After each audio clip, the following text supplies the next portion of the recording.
Another tip that I have for you for being concise is to limit your meta discourse and eliminate any overview sentences that you find in your draft. And so we talked about earlier that there are different categories of meta discourse that act as logical connectors to help you interact with your readers. And we called some of those transitions and transition words and transition phrases. Now, I'm not telling you to get rid of your transition words and transition phrases. I want you to keep that.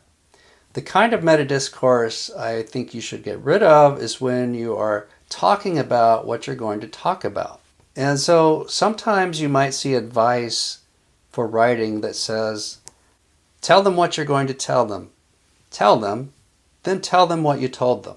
I think this advice might be useful for certain types of writing, but I don't think you should use that advice for scientific writing because you're going to end up being not concise at all.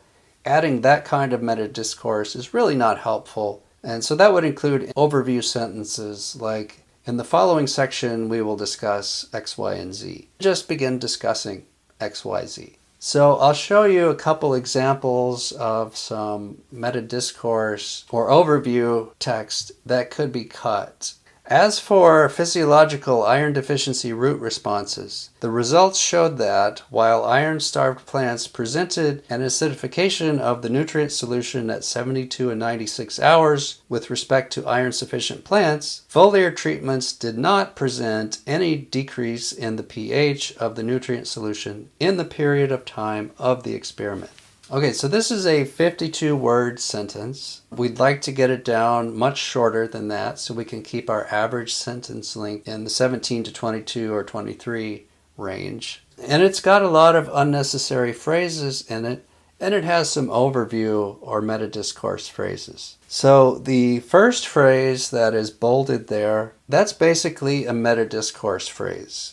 It's telling you what it's going to tell you. So instead, let's just get directly to the point. Also, the phrase that I have with the strike through, the results showed that.